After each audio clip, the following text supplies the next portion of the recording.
என்ன? பேர் என்ன? பேர் என்னன்னு கேட்டேன். அகிலா. அது தெரியும். முழு பேர் என்ன? அகிலாண்டேஸ்வரி. சாப்பிட்டியா?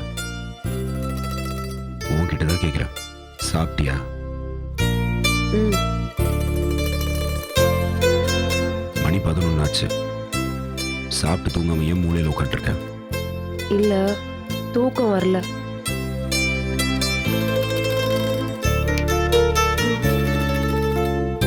தூக்கம் வராது நல்லாவே தெரியுது. ஓ, பாயை விரிச்சு போட்டு படு. பாயை விரிச்சு போட்டு படுன்னு சொல்றது கேக்குதா இல்லையா உனக்கு? ம்.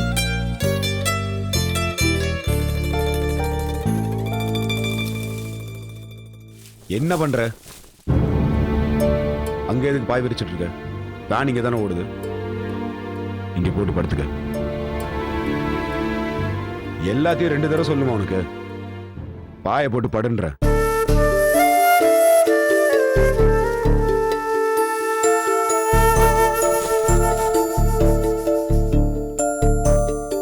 தலகாணி எடுத்துக்க.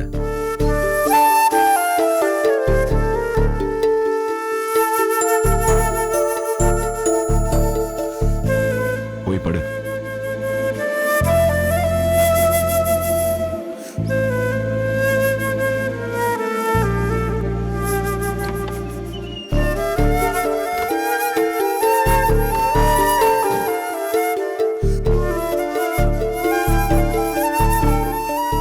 எப்பவும் மூஞ்ச பார்த்தாலே எரிச்சலா இருக்குது. என் வாழ்க்கை நாசமாக்கிட்டேன்னு சொல்லி திட்டிகிட்டே இருப்பாரு. எதுக்கு இவ்வளோ தன்மையா பேசுறாரு? இன்னைக்கு வந்திருக்கிறது அவருதானா?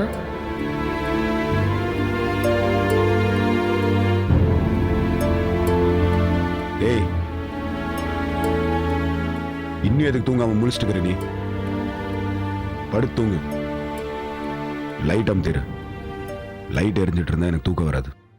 புரியுதா?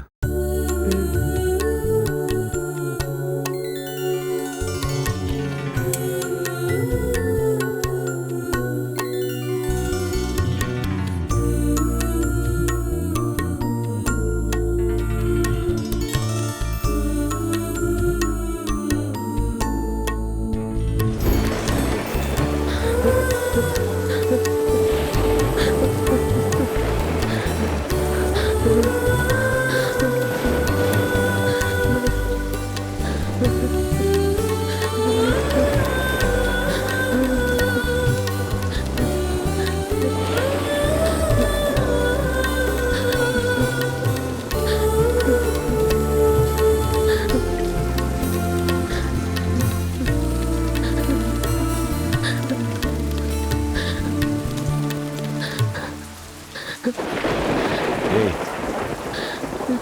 ஏய், ஏய், உன்கிட்ட தான் பேசிட்டு இருக்கேன். ஏய், ஒண்ணு இல்ல, நான் தான். எதுக்கு நடுங்கிட்டு இருக்க? போ. காய்ச்சல் அடிக்குதா? காய்ச்சல் அடிக்குதான்னு கேட்கிறேன். அடிக்குதுன்னா சொல்லு. இல்ல, அப்புறம் ஏன் நடுங்குற? குளிருது. ஆ?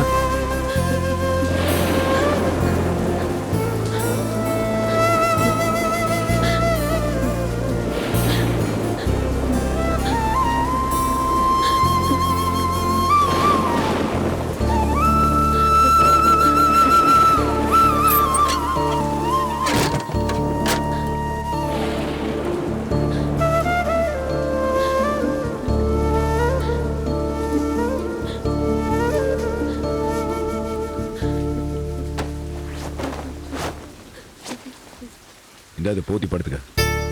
இல்ல, பரவாயில்ல, நான் மேனேஜ் பண்ணிக்கிறேன். ஏய், குளிருதுங்கிற எப்படி தூங்குவ நீ?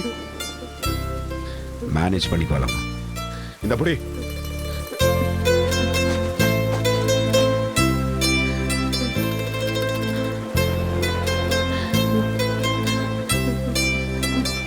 தேங்க்ஸ். ஏய், காய்ச்சல் இல்லை தானே? இல்ல. படுத்தும். உங்களுக்கு ஆ? இல்ல உங்களுக்கு பெட்ஷீட்டு எனக்கு குளிரல. குளிரும் குளிராது. நீ படுத்துக்கோ.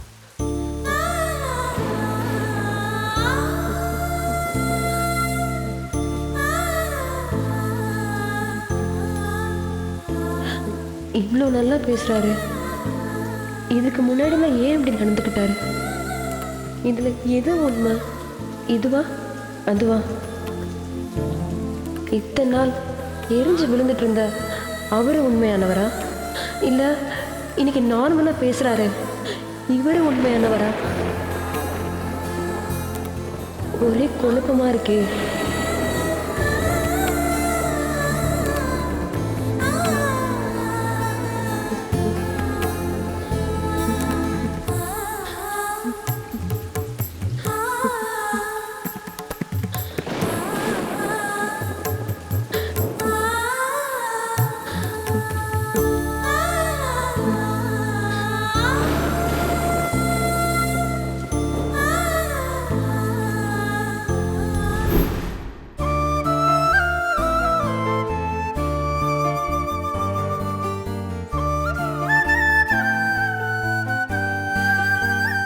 ஐயா, புகழுக்கிட்ட நீங்க இன்னும் கொஞ்சம் பொறுமையா பேசிக்கலாமியா.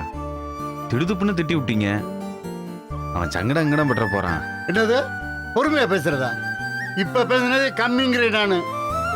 இதுக்கு மேல அந்த விளக்கண்ணேட்ட என்ன பொறுமையா பேச வேண்டியிருக்கு? இங்க பாரா, நீ எப்பேற்பட்ட பிள்ளைய கல்யாணம் பண்ணிட்டு வந்திருந்தாலும் பேசணும்னு நினைச்சா ஊருக்குள்ள 4 பேர் பேசத்தான் செய்வான்.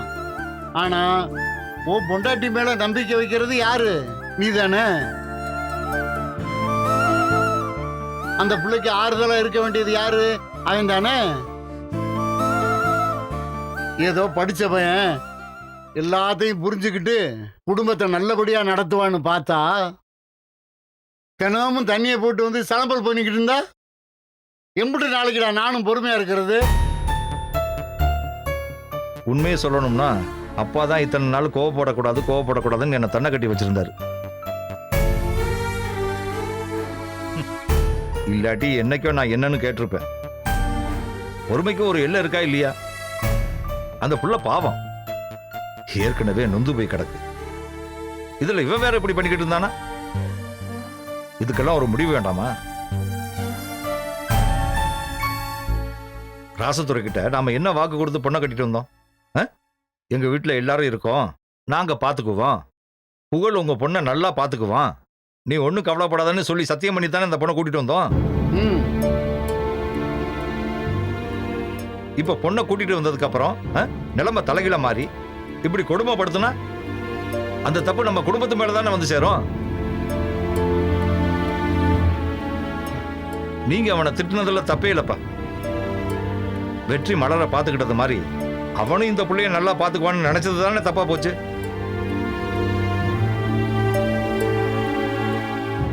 ஏப்பா வெற்றி, அப்பா எங்கப்பா அவன் இருக்கான்? உள்ள தூங்க போயிருக்கான்ப்பா. 2 பேரும் இப்ப எங்க தூங்குறாங்க? என் ரூம்ல தான்ப்பா. அப்ப நீயும் மலரும் எங்க தூங்குறீங்க? நாங்க மொட்டை மாடியிலப்பா. அடிக்கிற வெயிலுக்கு சாயங்காலம் தண்ணி ஊத்தி விட்டோம்னா ராத்திரி குளு நல்லா தான்ப்பா இருக்கு. ஏப்பா மொட்டை மாடியில தூங்குறீங்களே, உங்களுக்கு தங்குறதுக்கு ரூம் இல்லையா? ஒரு சின்ன ரூம் தான் இருந்துச்சே. மாமா அதெல்லாம் ஸ்டோர் ரூம் ஆக்கி ரொம்ப நாளாகுது மாமா. அதுவும் இல்லாமல் இந்த பவுனு பிள்ளை அங்கே தான் தங்கிட்டு இருக்கா. அது அவங்க 2 பேர்த்துக்கு எப்படி மாமா பார்த்தோம்? அதுவும் இல்லாமல் மூச்சு முட்டிட்டு காத்தே வராது அந்த ரூமில். அந்த ரூமில் போய் எப்படி மாமா மலரும் வெற்றியும் தங்குவாங்க? அதுக்கு அவங்க மாடியிலே படுத்துக்கலாம். அது சரியா? அதுக்காக தினமும் எப்படி அவங்க ராத்திரியில மாடியில படுப்பாங்க? அவங்களும் புதுசா கல்யாணம் பண்ணவங்க தானே, அவங்களுக்கு தனியா ஒரு ரூம் வேண்டாமா? அப்படி இல்லைன்னா மாடியிலையோ இல்லை பின்னாடியோ ஏதாவது ரூம் கட்டி கொடுக்கலாம் மாமா. அப்படி இல்லைன்னா சைடில் இருக்கிற இடத்துல சின்னதாக ஒரு வீடு கட்டிடலான்னா சொல்லுங்க. அதெல்லாம் வேண்டாப்பா. எல்லாரும் மொத்தமா ஒரே வீட்டுல இருக்கணும். எனக்கு தனி வீடு கட்டி தனி குடித்தனம் அனுப்புற மாதிரிலாம் எனக்கு ஐடியாவே இல்லப்பா. நாட்ரஸா, அப்பா பேசாம வீட்டை மாத்திரலாமாயா? என்னப்பா சொல்றீங்க? ஆமாப்பா, நம்ம பழையூர்பட்டி பெரியமந்த கோயில்கிட்ட நம்ம மச்சி வீடு ஒன்று இருக்குல்ல, அங்க போயிடலாம்ப்பா. போறதுனால ஒன்றும் பிரச்சனை இல்லைப்பா. அந்த வீடு சும்மா தான் இருக்கு. நாளைக்கே 2 பேரும் அனுப்பி சுத்தம் குத்தம் பண்ண சொல்லி வெள்ளைகளை அடிக்க சொன்னோம்னா அடிச்சிருவாங்க. ஆனா எனக்கு இந்த வீட்டில் இருக்கிறதாப்பா நிம்மதியா இருக்கு. இது உங்க அம்மா வாழ்ந்த வீடுன்னு அடிக்கடி நீங்க சொல்லுவீங்களாப்பா? இங்க பாருங்கப்பா, வசதி குறைவா இருந்தாலும் இந்த வீட்டில் இருக்கலாம்னு பார்த்தேன். பரவாயில்லையா? என்னதான் உங்க அம்மா வாழ்ந்து செத்த வீடா இருந்தாலும் அந்த வீட்லயும் கொஞ்ச நாள் நாங்க வாழ்ந்துருக்கோம்ல, அந்த நினப்புல இருந்துட்டு போறேயா. என் ஒருத்தனுக்காக எல்லாரும் வசதி இல்லாத வீட்டுல இருந்து கஷ்டப்பட வேணாமியா. அதுவும் புதுசா கல்யாணமானவங்களுக்கு ரூம் இல்லாம தினமும் மொட்டை மாடியிலேயே தூங்க சொன்னா அப்புறம் செத்து போனவங்க ஆத்தா வந்து என்னைய கட்டையாலேயே அடிப்பாயா.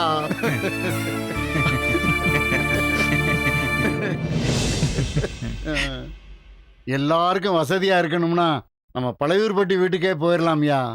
சரிப்பா, அதுதான் உங்க முடிவுனா அப்படியே போயிடலாம்ப்பா. என்னப்பா வெற்றி, பழையூர்பட்டி வீட்டுக்கு போறதுல உனக்கு ஒன்றும் சிரமம் இல்லையா? அதெல்லாம் ஒண்ணும் இல்லப்பா, சந்தோஷம்தான். என்னப்பா மாப்பிள்ள கனி, உங்களுக்கெல்லாம் ஓகே மாமா. சரி.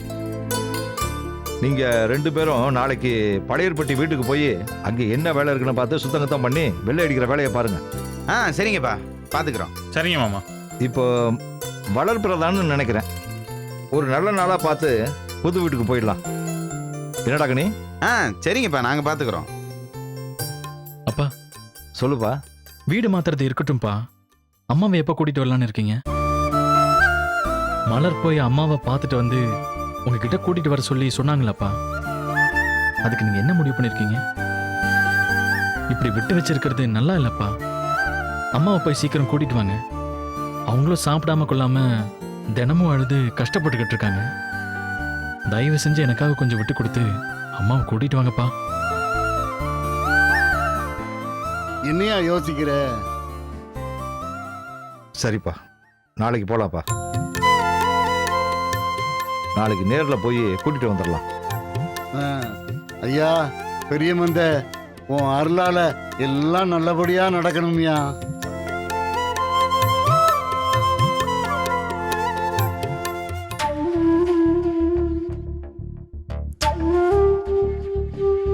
நான் யாருன்னு இப்பதானே யோசிக்க ஆரம்பிச்சிருக்கீங்க.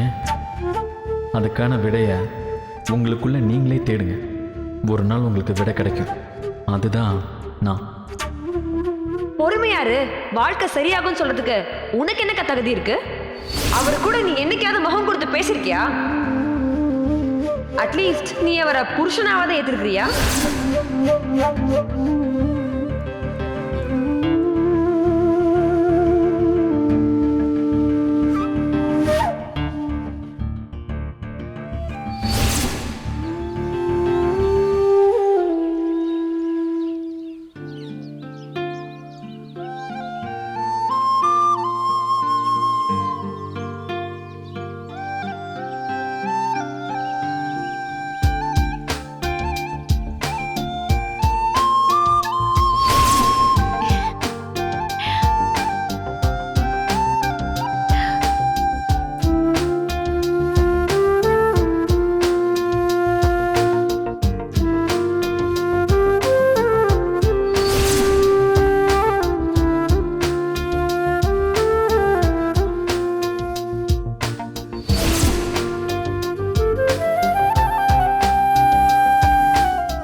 இதை பத்தி பேசுறது?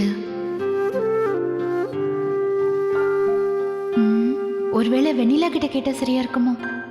சோ இன்னைக்கு நம்ம ஷோல இந்த லவ்ல வந்து ட்ரஸ்ட் எவ்வளவு முக்கியம் அப்படிங்கறத தெரிஞ்சுக்கிட்டோம். அண்ட் அது மட்டும் இல்லாம காதல பேசிக்கலி ஒருத்தர் பார்த்து பேசிக்கிறது ரொம்ப முக்கியம். ஏன்னா அந்த காம்ப்ரமைஸ் அப்படிங்கறது ஒரு டெம்பரவரியான விஷயம் தான். சோ ஒருத்தர் கம்ப்ளீட்டா புரிஞ்சுக்கணும் அப்படின்னா பார்த்து பேசினாலே பாதி பிரச்சனை முடிஞ்சிடும். சோ இதோட நான் கிளம்புற நேரம் வந்தாச்சு. நான் உங்களை நாளைக்கு மீட் பண்றேன். அடுத்த ஆர்ஜி விக்னேஷ் ரெடியா வெயிட்டிங்ல இருக்காரு. இப்போதைக்கு உங்களிடமிருந்து விடை பெறுவது உங்கள் காதல் இளவரசி வெண்ணிலா. Stay tuned.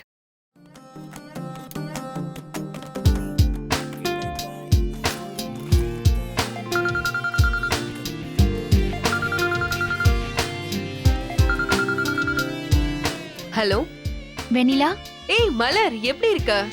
நல்லா இருக்கேன்டி. நீ எப்படி இருக்க? நான் நல்லா இருக்கேன். எனக்கு என்ன, ஜாலியா பேசிட்டு சந்தோஷமா இருக்கேன். என்ன திடீர்னு போன்லாம் பண்ணிருக்க? என்ன விஷயம்? இல்லடி, ஒரு சின்ன விஷயம் உன்கிட்ட பேசணும்னு தோணுச்சு, அதான் கால் பண்ணேன். என்ன விஷயம்? அது வந்து என்ன, லவ் மேட்ரா? இல்ல காதல் ஏதாவது டிப்ஸ் வேணுமா? இல்ல உங்க வீட்ல ஏதாவது பிரச்சனை, அதை எப்படி ஹேண்டில் பண்றதுன்னு தெரியல, அத பத்தி சொல்யூஷன் கேக்குறதுக்காக கால் பண்ணியா? ஏண்டி, காதல் இளவரசின்னு ஒரு ஷோ பண்ணாலும் பண்ண ஊர்ல இருக்கவங்க எல்லாரும் என்கிட்ட கால் பண்ணி உங்க லவ் பிரச்சனைகளை சொல்றீங்க.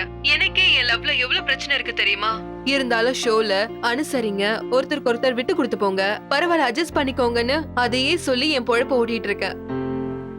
நீங்க என்னடானா ஒரு ரேடியோ ஜாக்கிக்கு போன் பண்ணி உங்க வாழ்க்கை பிரச்சனைக்கு ஒரு சொல்யூஷன் கேக்குறீங்க. அதெல்லாம் இல்லடி, நீ நிறைய பேருக்கு நல்லதா சொல்யூஷன் சொல்ற. நான் தான் உன்னோட ஷோவை கேட்டுட்டே இருக்கேனே. சரி சரி, அதை விடு. உன் லவ் பிரச்சனைக்காக தானே போன் பண்ண? ஆமா. என்ன தெரியணும்? இல்ல, காதல் எனக்குள்ள இருக்கா இல்லையான்னு தெரியணும். அத தெரிஞ்சுக்கிறதுக்காக தான் உனக்கு போன் பண்ணேன். ஏய் இரு இரு, உனக்கு தான் கல்யாணம் ஆயிடுச்சுன்னு கேள்விப்பட்டேனே. இந்த லவ் டிப்ஸ்லாம் யாருக்காக கேக்குறா? உனக்கா இல்ல உன் தங்கச்சிக்கா இல்ல உன் ஃப்ரெண்ட்ஸ்கா? இல்லடி, எனக்காக தான். உனக்கா? அப்போ காதல் இருக்கா இல்லையான்னு யாருக்கு செக் பண்ணணும்? அவரு பேரு வெற்றி. அவர்தான் என்னோட. உன்னோட? சொல்லுடி, உன்னோட? அவர்தாண்டி எனக்கு தாலி கட்டினவரு. இது என்னடி புதுசா ஒரு டேர்ம்ல சொல்ற? ஒண்ணு ஹஸ்பண்ட்னு சொல்லு, இல்ல புருஷன்னு சொல்லு. அது என்ன தாலி கட்டினவரு? ஓ புரிஞ்சிருச்சு புரிஞ்சிருச்சு. தாலி கட்டினவர புருஷன்னு ஃபீல் பண்றதுக்காக தானே எனக்கு கால் பண்ணி டிப்ஸ் எல்லாம் கேட்டுட்டு இருக்க, கரெக்டா? ஆமா. ஓ, அப்போ உன் லைஃப்ல என்னெல்லாம் நடந்துச்சுன்னு மொத்தமா என்கிட்ட சொல்லு. அது ஒரு பெரிய கதைடி. சரி, அப்போ உன் காதல் கதையை சொல்லிக்கிட்டே இரு, நான் உன்னை பார்க்க வந்துட்டே இருக்கேன்.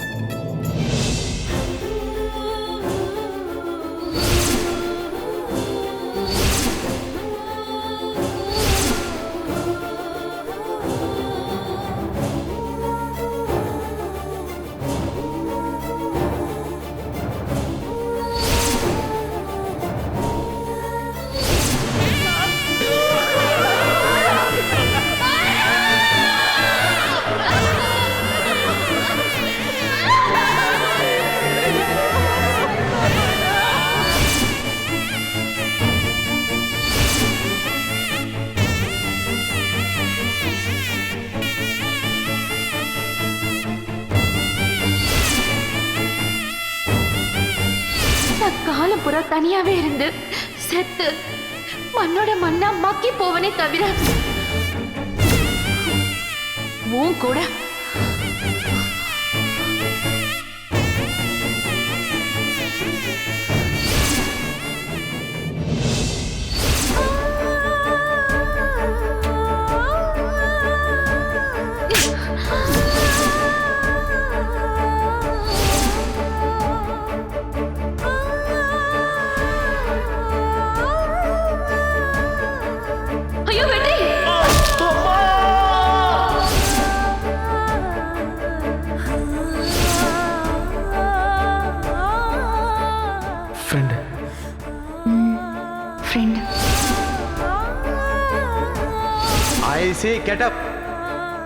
என்னாச்சு sir?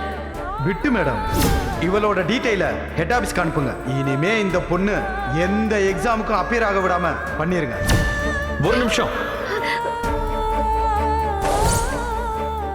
I say get out. Will you allow me to speak? Hey, எந்திரி.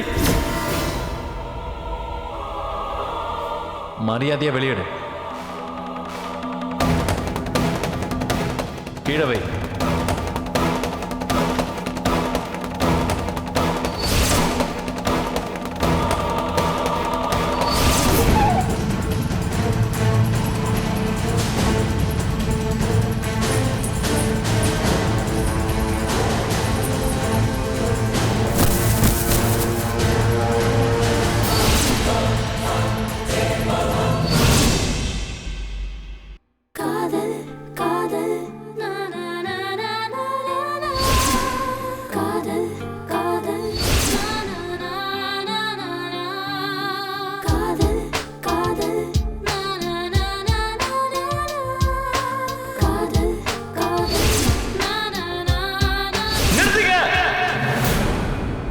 இத்தனை நாளா நம்ம அகிலாவை போன்ல மிரட்டிட்டு இருந்தது இந்த அழகர் தான் மாமா.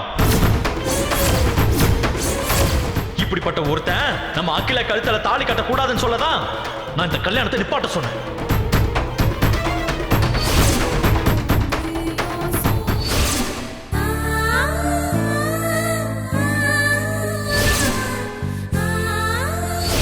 நான் யாருன்னு இப்பதானே யோசிக்க ஆரம்பிச்சிருக்கீங்க. அதுக்கான விடைய உங்களுக்குள்ள நீங்களே தேடுங்க. ஒரு நாள் உங்களுக்கு விடை கிடைக்கும்.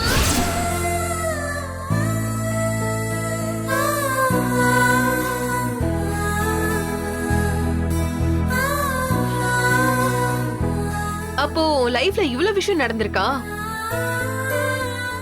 இப்ப என்ன, வெற்றிகோ மேல இருக்கிறது பாசமா இல்ல மரியாதையா இல்ல அதையும் தாண்டி காதலான்னு தெரியணும், அவ்வளவுதானே?